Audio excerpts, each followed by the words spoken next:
Assalamualaikum teman-teman, perkenalkan saya Eliva Azulfiani, mahasiswa Fakultas Dakwah IAIN Salatiga, program studi manajemen dakwah. Akan sedikit menjelaskan beberapa materi yang telah saya ringkas mengenai etika bisnis syariah. Pasti teman-teman banyak yang belum tahu nih, apa sih itu etika? Kata etika berasal dari Yunani kuno, yaitu etikos yang berarti timbul dari kebiasaan. Adalah sesuatu di mana dan bagaimana cabang utama filsafat yang mempelajari nilai atau kualitas yang menjadi studi mengenai standar dan penilaian moral. Etika mencakup analisis dan penerapan konsep seperti benar, salah, baik, buruk, dan tanggung jawab. Yang akan saya bahas di sini adalah mengenai etika bisnis syariah atau etika bisnis dalam Islam. Etika bisnis merupakan dasar moral, yaitu nilai-nilai mengenai apa yang baik dan buruk serta berhubungan dengan hak dan kewajiban moral dalam berbisnis. Seperti yang dikatakan Velasquez pada tahun 2005, di mana etika bisnis merupakan studi yang dikhususkan mengenai moral yang benar dan salah. Studi ini berkonsentrasi pada standar moral sebagaimana diterapkan dalam kebijakan, institusi, dan perilaku bisnis. Dalam etika bisnis, berlaku prinsip-prinsip yang seharusnya dipatuhi oleh pelaku bisnis yang mencapai tujuannya dan harus dijadikan pedoman agar memiliki standar baku yang mencegah timbulnya ketimpangan dalam memandang etika moral sebagai standar kerja atau operasi perusahaan. Ada beberapa prinsip etika bisnis yang perlu diperhatikan. Yang pertama ada prinsip otonomi.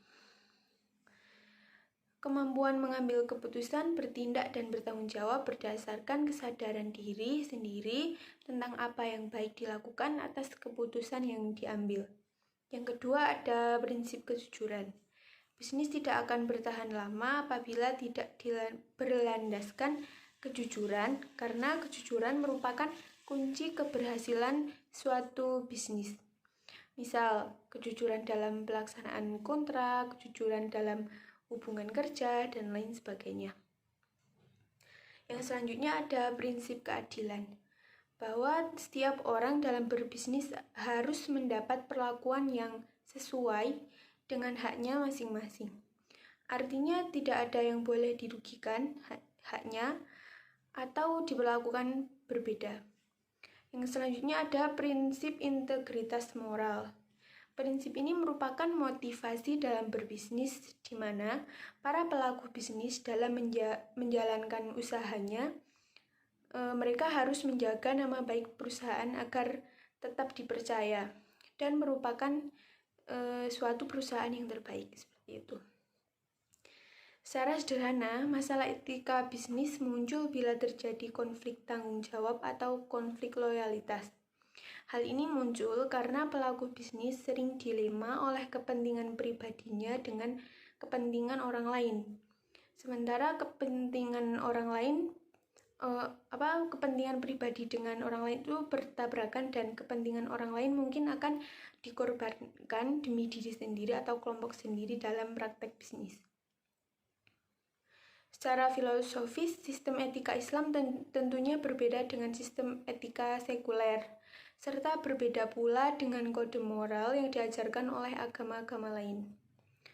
Model sekuler memandang kode moral sebagai suatu yang bersifat sementara dan kabur, karena terbentuk berdasarkan pada nilai kemanusiaan yang dipersepsi filosof panggilannya. Contohnya, misal ada bisnis usaha daging atau usaha komersial dalam dunia perdagangan merupakan suatu hal yang amat krusial dalam kehidupan manusia. Tidak heran jika Al-Quran sebagai kitab suci yang memberi tuntunan menyeluruh, memberi pula petunjuk-petunjuknya berkaitan dengan interaksi dalam bidang tersebut.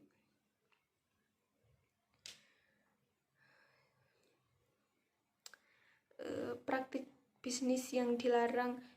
Selanjutnya ada praktik bisnis yang dilarang oleh Islam. Dari hal yang samar sampai mengandung perjudian.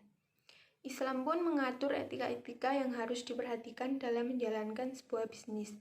Ada batasan atau larangan yang harus dihindari. Di antaranya, yang pertama, jahalah atau kesamaran. Dalam menjalankan bisnis, tidak boleh ada kesamaran atau ketidakjelasan, baik dari segi jumlah, jenis, ukuran, kehalalan, dan keharaman, masa kadaluarsa, dan lain sebagainya.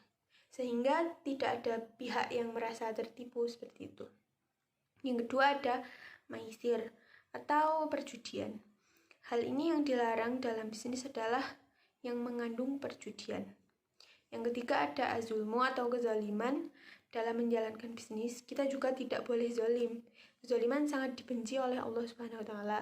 Bentuk kezaliman dalam bisnis seperti contoh bentuk kezaliman dalam bisnis itu seperti menipu, menimbun barang, dan sebagainya. Yang selanjutnya ada mengandung riba.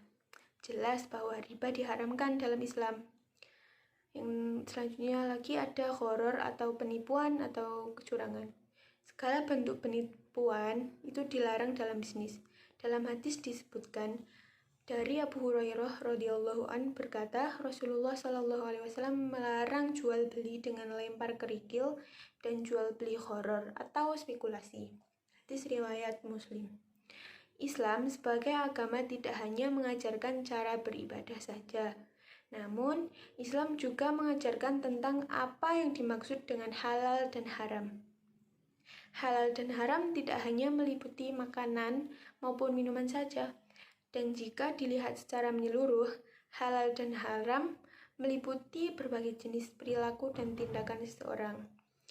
Nah, berikut ada 8 etika bisnis syariah yang wajib diperhatikan dan diterapkan dalam menjalankan seluruh kegiatan bisnis. Yang pertama ada tauhid. Semua bisnis pada dasarnya bertujuan untuk memberikan manfaat atau solusi terhadap suatu masalah tertentu. Yang perlu diperhatikan agar solusi yang diterapkan memiliki nilai yang berkah, maka semua kegiatan bisnis harus didasari oleh tauhid. Prinsip keadilan yang kedua. Yang disebut dengan adil adalah mengutamakan kebenaran sesuai dengan aturan, begitu pula dalam berbisnis. Semua tindakan yang berpedoman pada prinsip berkeadilan akan menghasilkan sebuah tindakan yang bermanfaat bagi semua pihak. Baik itu untuk pelaku bisnis dan masyarakat selaku objek bisnis tersebut. Yang selanjutnya ada kebebasan berkehendak. Pada dasarnya, dalam menjalankan sebuah bisnis, masing-masing pelaku bisnis diberikan kebebasan dalam berkehendak menurut tujuan yang ingin dicapainya dengan cara apapun. Sedangkan dalam bisnis syariah, yang dimaksud dengan kebebasan berkehendak bukanlah bebas tanpa batas, namun kebebasan yang sesuai dengan aturan agama, yaitu bebas menentukan jenis bisnisnya, cara menjalankannya selama tidak terdapat unsur haram di dalamnya, dan bebas berbuat apapun selama tidak berdampak merugikan kepentingan orang lain maupun kepentingan bersama dalam kelompok bisnis. Yang selanjutnya ada tanggung jawab. Dalam bisnis sangat memperhatikan dan mengatur kebebasan dalam menjalankan kegiatan bisnis dan menentukan tujuan bisnis.